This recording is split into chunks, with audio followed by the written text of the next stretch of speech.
जय श्री राधे कृष्णा। आप सभी का हमारे YouTube चैनल पर बहुत बहुत स्वागत है। आइए आज सुनते हैं बृहस्पतिवार व्रत की कथा। अगर आप हमारे चैनल पे नए हैं तो हमारे चैनल को सब्सक्राइब जरूर करें, बेल आइकन दबाना ना भूलें। अगर आपको हमारा सनातन धर्म से जुड़ी हुई हमारा वीडियो आपको अच्छा लगता है तो शेयर जरूर करें। गुरुवार का दिन भगवान विष्णु और देवगुरु बृहस्पति को समर्पित है। इस दिन भगवान विष्णु के साथ बृहस्पति देव की भी पूजा की जाती है। मान्यता है कि गुरुवार के दिन भगवान विष्णु की पूजा आराधना और व्रत करने से भगवान विष्णु जल्द ही प्रसन्न हो जाते हैं। साथ ही बृहस्पति देव की कृपा से जातक के सारे कार्य सुगम हो जाते हैं। बृहस्पति को सबसे बड़ा ग्रह माना जाता है। ये देवताओं के भी गुरु कहे जाते हैं। इनकी कृपा से विवाह के मार्ग में आने वाली बाधाएं दूर हो जाती हैं। यदि आप भी सुखद गृहस्थ जीवन, नौकरी, धन और उच्च शिक्षा चाहते हैं तो गुरुवार के दिन आपको बृहस्पति देव की पूजा जरूर करनी चाहिए। पूजा के साथ ही इस दिन कुछ उपाय भी करने चाहिए। गुरुवार व्रत करने से बृहस्पति देवता प्रसन्न होते हैं। यह व्रत अत्यंत फलदायी है। अग्निपुराण के अनुसार अनुराधा नक्षत्र युक्त गुरुवार से आरंभ करके 7 गुरुवार व्रत करने से बृहस्पति ग्रह की हर पीड़ा से मुक्ति मिलती है। तो आइए सुनते हैं बृहस्पतिवार व्रत की कथा। प्राचीन काल की बात है। किसी राज्य में एक बड़ा प्रतापी और दानी राजा राज करता था। वह प्रत्येक गुरुवार को व्रत रखता एवं भूखे और गरीबों को दान देकर पुण्य प्राप्त करता था। परंतु यह बात उसकी रानी को अच्छी नहीं लगती थी। वह न तो व्रत करती थी, न ही किसी को एक भी पैसा दान में देती थी और राजा को भी ऐसा करने से मना करती थी।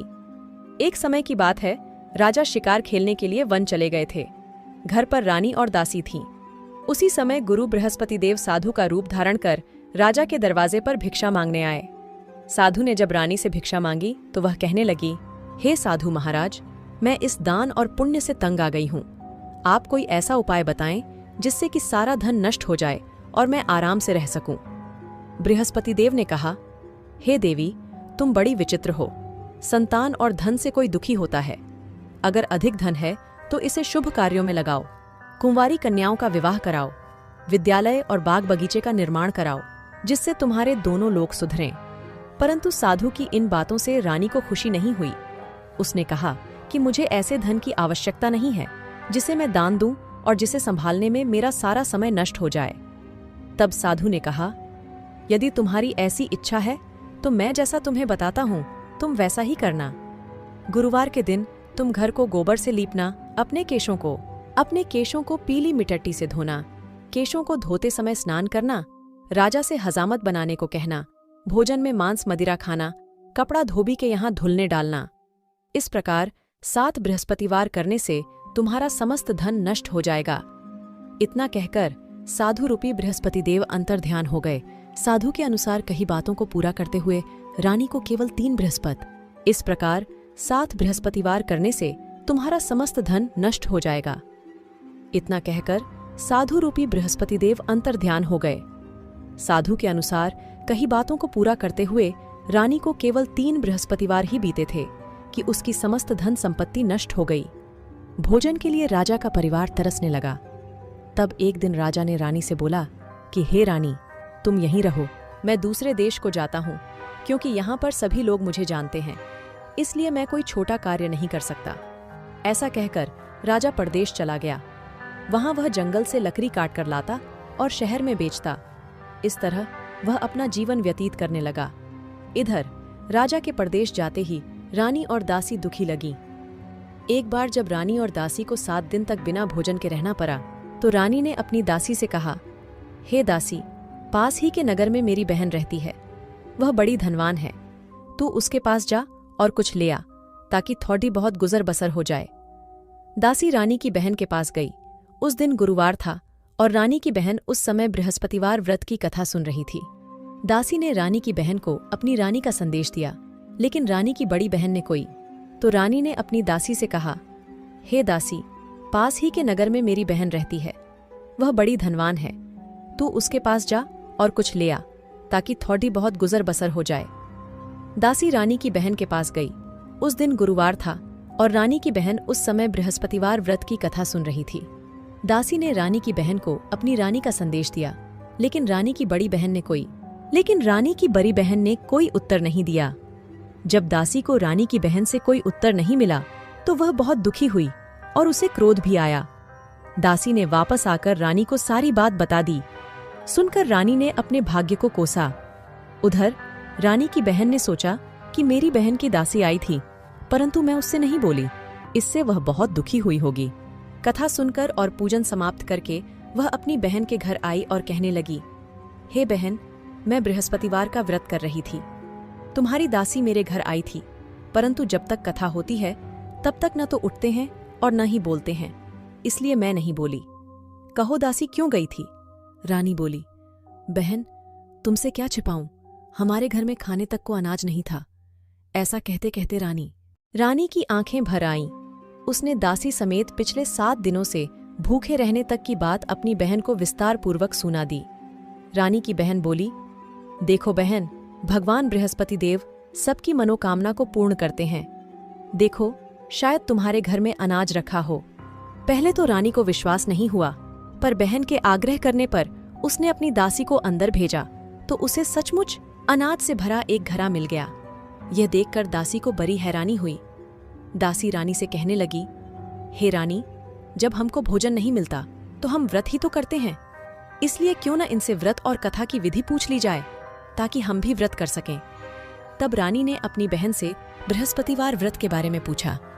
उसकी बहन ने बताया, बृहस्पतिवार के व्रत में चने की दाल और मुनक्का से विष्णु भगवान का केले की जड़ में पूजन करें तथा दीपक जलाएं, व्रत कथा सुने और पीला भोजन ही करें। इससे बृहस्पति देव प्रसन्न होते हैं। व्रत और पूजन विधि बताकर रानी की बहन अपने घर को लौट गई। 7 दिन के बाद जब गुरुवार आया तो रानी और दासी ने व्रत रखा। घुड़साल में जाकर चना और गुड़ लेकर आईं, फिर उससे केले की जड़ तथा विष्णु भगवान का पूजन किया। अब पीला भोजन कहाँ से आए, इस बात को लेकर दोनों बहुत दुखी थे। चूंकि उन्होंने व्रत रखा था, इसलिए बृहस्पति देव उनसे प्रसन्न थे। इसलिए वे एक साधारण व्यक्ति का रूप धारण कर 2 थालों में सुंदर पीला भोजन दासी को दे गए। भोजन पाकर दासी प्रसन्न हुई और फिर रानी के साथ मिलकर भोजन ग्रहण किया। उसके बाद वे सभी गुरुवार को व्रत और पूजन करने लगी। बृहस्पति भगवान की कृपा से उनके पास फिर से धन संपत्ति आ गई, परंतु रानी फिर से पहले की तरह आलस्य करने लगी। तब दासी बोली, देखो रानी, तुम पहले भी इस प्रकार आलस्य करती थी। तुम्हें धन रखने में कष्ट होता था, इस कारण सभी धन नष्ट हो गया, और अब जब भगवान बृहस्पति की कृपा से धन मिला है तो तुम्हें फिर से आलस्य होता है। रानी को समझा। रानी को समझाते हुए दासी कहती है कि बड़ी मुसीबतों के बाद हमने यह धन पाया है, इसलिए हमें दान पुण्य करना चाहिए, भूखे मनुष्यों को भोजन कराना चाहिए और धन को शुभ कार्यों में खर्च करना चाहिए, जिससे तुम्हारे कुल का यश बढ़ेगा, स्वर्ग की प्राप्ति होगी और पितृ प्रसन्न होंगे। दासी की बात मानकर रानी अपना धन शुभ कार्यों में खर्च करने लगी, जिससे पूरे नगर में उसका यश फैलने लगा। जो तुमने बृहस्पतिवार की कहानी के बारे में पूछा है, वह इस प्रकार है। प्राचीन काल में एक बहुत ही निर्धन ब्राह्मण था। उसके कोई संतान न थी। वह नित्य पूजा पाठ करता, उसकी स्त्री न स्नान करती और न किसी देवता का पूजन करती। इस कारण ब्राह्मण देवता बहुत दुखी रहते थे। भगवान की कृपा से ब्राह्मण के यहाँ एक कन्या उत्पन्न हुई। कन्या बरी होने लगी। प्रातः स्नान करके वह भगवान विष्णु का जप करती, बृहस्पतिवार का व्रत भी करने लगी। पूजा पाठ समाप्त कर पाठशाला जाती तो अपनी मुट्ठी में जौ भर के ले जाती और पाठशाला के मार्ग में डालती जाती।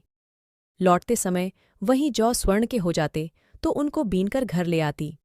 एक दिन वह बालिका सूप में उन सोने के जौ को फटक कर साफ कर रही थी कि तभी उसकी माँ ने देख लिया और कहा कि हे बेटी, सोने के जौ को फटकने के लिए सोने का सूप भी तो होना चाहिए। दूसरे दिन गुरुवार था। कन्या ने व्रत रखा और बृहस्पति देव से सोने का सूप देने की प्रार्थना की। बृहस्पति देव ने उसकी प्रार्थना स्वीकार कर ली। रोजाना की तरह वह कन्या जौ फैलाती हुई पाठशाला चली गई। पाठशाला से लौटकर जब वह जौ बीन रही थी तो बृहस्पति देव की कृपा से उसे सोने का सूप मिला। उसे वह घर ले आई और उससे जौ साफ करने लगी, परंतु उसकी माँ का वही ढंग रहा। एक दिन की बात है, कन्या सोने के सूप में जब जौ साफ कर रही थी, उस समय उस नगर का राजकुमार वहां से निकला। कन्या के रूप और कार्य को देखकर वह उस पर मोहित हो गया। राजमहल आकर वह भोजन तथा जल त्याग कर उदास होकर लेट गया। राजा को जब राजकुमार दघारा अन्न जल त्यागने का समाचार ज्ञात हुआ तो अपने मंत्रियों के साथ वह अपने पुत्र के पास गया और कारण पूछा। राजकुमार ने राजा को उस लड़की के घर का पता भी बता दिया। मंत्री उस लड़की के घर गया। मंत्री ने ब्राह्मण के समक्ष राजा की ओर से निवेदन किया। कुछ ही दिन बाद ब्राह्मण की कन्या का विवाह राजकुमार के साथ संपन्न हो गया। कन्या के घर से जाते ही ब्राह्मण के घर में पहले की भांति गरीबी का निवास हो गया। एक दिन दुखी होकर ब्राह्मण अपनी पुत्री से मिलने गए। बेटी ने पिता की अवस्था को देखा और अपनी माँ का हाल पूछा। ब्राह्मण ने सभी हाल कह सुनाया। कन्या ने बहुत सा धन देकर अपने पिता को विदा कर दिया, लेकिन कुछ दिन बाद फिर वही हाल हो गया। ब्राह्मण फिर अपनी कन्या के यहाँ गया और सभी हाल कहा तो पुत्री बोली, हे पिताजी, आप माताजी को यहाँ लिवा लाओ, मैं उन्हें वह विधि बता दूंगी जिससे गरीबी दूर हो जाए। ब्राह्मण देवता अपनी स्त्री को साथ लेकर अपनी पुत्री के पास राजमहल पहुंचे तो पुत्री अपनी माँ को समझाने लगी, हे माँ, तुम प्रातःकाल स्नानादि करके विष्णु भगवान का पूजन करो तो सब दरिद्रता दूर हो जाएगी। परंतु उसकी माँ ने उसकी एक भी बात नहीं मानी। वह प्रातःकाल उठकर अपनी पुत्री की बची झूठन को खा लेती थी। एक दिन उसकी पुत्री को बहुत गुस्सा आया। उसने अपनी माँ को एक कोठरी में बंद कर दिया। प्रातः उसे स्नानादि कराके पूजा पाठ करवाया तो उसकी माँ की बुद्धि ठीक हो गई। इसके बाद वह नियम से पूजा पाठ करने लगी और प्रत्येक बृहस्पतिवार को व्रत करने लगी। इस व्रत के प्रभाव से मृत्यु के बाद वह स्वर्ग को गई। वह ब्राह्मण भी सुखपूर्वक इस लोक का सुख भोग कर स्वर्ग को प्राप्त हुआ। इस तरह कहानी कहकर साधु बने देवता वहां से लोप हो गए। धीरे धीरे समय व्यतीत होने पर फिर बृहस्पतिवार का दिन आया। राजा जंगल से लकड़ी काटकर शहर में बेचने गया। उसे उस दिन और दिनों से अधिक धन मिला। राजा ने चना, गुड़ आदि लाकर बृहस्पतिवार का व्रत किया। उस दिन से उसके सभी क्लेश दूर हुए। परंतु जब अगले गुरुवार का दिन आया तो वह बृहस्पतिवार का व्रत करना भूल गया। इस कारण बृहस्पति भगवान नाराज हो गए। उस दिन उस नगर के राजा ने विशाल यज्ञ का आयोजन किया था तथा अपने समस्त राज्य में घोषणा करवा दी कि सभी मेरे यहाँ भोजन करने आवें। किसी के घर चूल्हा न जले। इस आज्ञा को जो न मानेगा उसको फांसी दे दी जाएगी। राजा की आज्ञानुसार राज्य के सभी वासी राजा के भोज में सम्मिलित हुए, लेकिन लकड़हारा कुछ देर से पहुंचा, इसलिए राजा उसको अपने साथ महल में ले गए। जब राजा लकड़हारे को भोजन करा रहे थे तो रानी की दृष्टि उस खूंटी पर पड़ी जिस पर उसका हार लटका हुआ था। उसे हार खूंटी पर लटका दिखाई नहीं दिया। रानी को निश्चय हो गया कि मेरा हार इस लकड़हारे ने चुरा लिया है। उसी समय सैनिक बुलवाकर उसको जेल में डलवा दिया। लकड़हारा जेल में विचार करने लगा कि न जाने कौन से पूर्वजन्म के कर्म से मुझे यह दुख प्राप्त हुआ है, और जंगल में मिले साधु को याद करने लगा। तत्काल बृहस्पति देव साधु के रूप में प्रकट हो गए और कहने लगे, अरे मूर्ख, तूने बृहस्पति देवता की कथा नहीं की, उसी कारण तुझे यह दुख प्राप्त हुआ है। अब चिंता मत कर। बृहस्पतिवार के दिन जेलखाने के दरवाजे पर तुझे 4 पैसे परे मिलेंगे। उनसे तू बृहस्पतिवार की पूजा करना तो तेरी सभी कष्ट दूर हो जाएंगे। अगले बृहस्पतिवार उसे जेल के द्वार पर 4 पैसे मिले। राजा ने पूजा का सामान मंगवाकर कथा कही और प्रसाद बांटा। उसी रात्रि में बृहस्पतिदेव ने उस नगर के राजा को स्वप्न में कहा, हे राजा, तूने जिसे जेल में बंद किया है उसे कल छोड़ देना, वह निर्दोष है। राजा प्रातःकाल उठा और खूंटी पर हार टंगा देखकर लकड़हारे को बुलाकर क्षमा मांगी तथा राजा के योग्य सुंदर वस्त्र आभूषण भेंट कर उसे विदा किया। गुरुदेव की आज्ञानुसार राजा अपने नगर को चल दिया। राजा जब नगर के निकट पहुंचा तो उसे बड़ा ही आश्चर्य हुआ। नगर में पहले से अधिक बाग, तालाब और कुएं तथा बहुत सी धर्मशालाएं, मंदिर आदि बने हुए थे। राजा ने पूछा कि यह किसका बाग और धर्मशाला है? तब नगर के सब लोग कहने लगे कि यह सब रानी और दासी द्वारा बनवाए गए हैं। राजा को आश्चर्य हुआ और गुस्सा भी आया कि उसकी अनुपस्थिति में रानी के पास धन कहाँ से आया होगा। जब रानी ने यह खबर सुनी कि राजा आ रहे हैं तो उसने अपनी दासी से कहा, हे दासी, देख, राजा हमको कितनी बुरी हालत में छोड़ गए थे। वह हमारी ऐसी हालत देखकर लौट न जाएं, इसलिए तू दरवाजे पर खड़ी हो जा। रानी की आज्ञानुसार दासी दरवाजे पर खड़ी हो गई और जब राजा आए तो उन्हें अपने साथ महल में लिवा लाई। तब राजा ने क्रोध करके अपनी तलवार निकाली और पूछने लगा, बताओ, यह धन तुम्हें कैसे प्राप्त हुआ है? तब रानी ने सारी कथा कह सुनाई।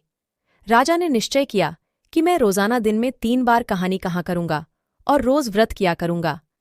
अब हर समय राजा के दुपट्टे में चने की दाल बंधी रहती तथा दिन में 3 बार कथा कहता। एक रोज राजा ने विचार किया कि चलो अपनी बहन के यहाँ हो आऊं। इस तरह का निश्चय कर राजा घोड़े पर सवार हो अपनी बहन के यहाँ चल दिया।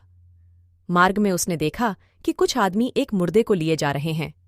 उन्हें रोककर राजा कहने लगा, अरे भाइयों, मेरी बृहस्पतिवार की कथा सुन लो। वे बोले, लो, हमारा तो आदमी मर गया है, इसको अपनी कथा की परी है।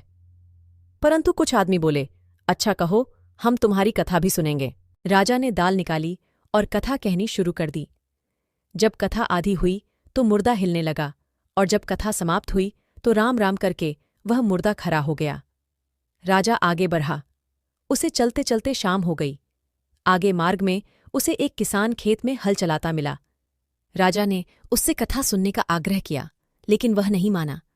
राजा आगे चल पड़ा। राजा के हटते ही बैल पछाड़ खाकर गिर गए तथा किसान के पेट में बहुत जो रस से दर्द होने लगा। राजा अपनी बहन के घर पहुंच गया। बहन ने भाई की खूब मेहमानी की। दूसरे रोज प्रातःकाल राजा जागा तो वह देखने लगा कि सब लोग भोजन कर रहे हैं। राजा ने अपनी बहन से जब पूछा, ऐसा कोई मनुष्य है जिसने भोजन नहीं किया हो, जो मेरी बृहस्पतिवार की कथा सुन ले? बहन बोली, हे भैया, यह देश ऐसा ही है। यहाँ लोग पहले भोजन करते हैं, बाद में कोई अन्य काम करते हैं। फिर वह एक कुम्हार के घर गई जिसका लड़डचका बीमार था। उसे मालूम हुआ कि उसके यहाँ 3 दिन से किसी ने भोजन नहीं किया है। रानी ने अपने भाई की कथा सुनने के लिए कुम्हार से कहा। वह तैयार हो गया। राजा ने जाकर बृहस्पतिवार की कथा कही, जिसको सुनकर उसका लड़का ठीक हो गया। अब तो राजा को प्रशंसा होने लगी। एक दिन राजा ने अपनी बहन से कहा, हे बहन, मैं अब अपने घर जाऊंगा, तुम भी तैयार हो जाओ। राजा की बहन ने अपनी सास से अपने भाई के साथ जाने की आज्ञा मांगी। सास बोली, हाँ चली जा, मगर अपने लड़कों को मत ले जाना, क्योंकि तेरे भाई के कोई संतान नहीं होती है।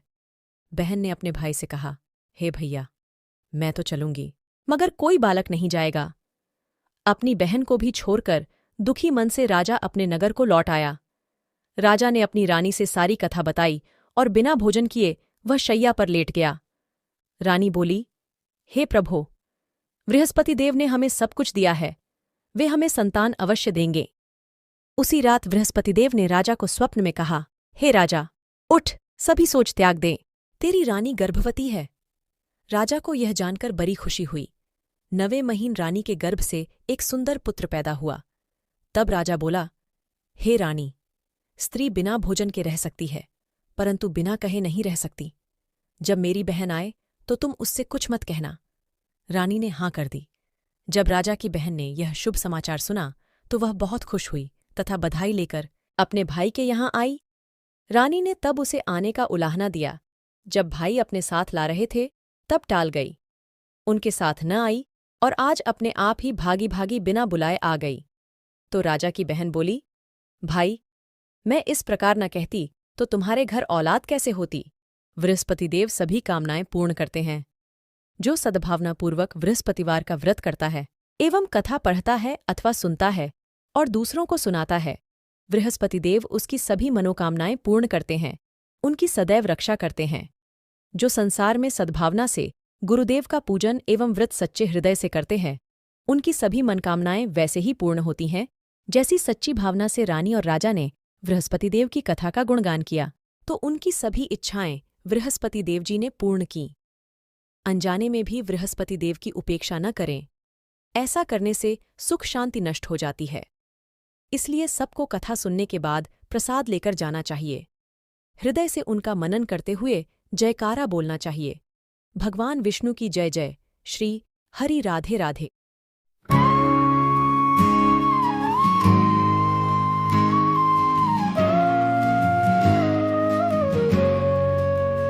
ओम जय बृहस्पति देवा, जय बृहस्पति देवा। छिन छिन भोग लगाओ,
मनोरथदायक कृपा करो भरता।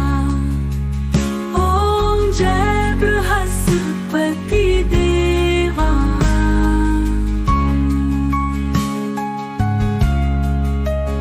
तन मन धन अर्पण कर जो जन शरण पड़े, प्रभु प्रकट तब होकर आकर द्वार खड़े।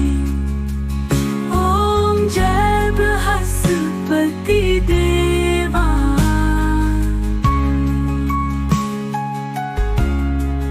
दीन दयाल दयानिधि भक्तन हितकारी, पाप दोष सब हरता भव बंधन हारी। ओम जय बृहस्पति देवा।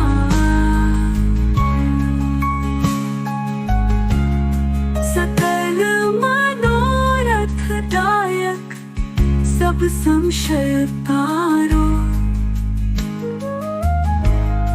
विषय विकार मिटाओ संपन्न सुखकारी। ओम जय बृहस्पति देवा।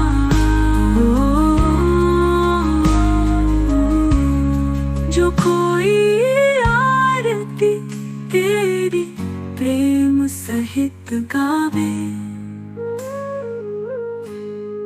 ज्येष्ठानंद बंद सो सो निश्चय पावे। ओम जय बृहस्पति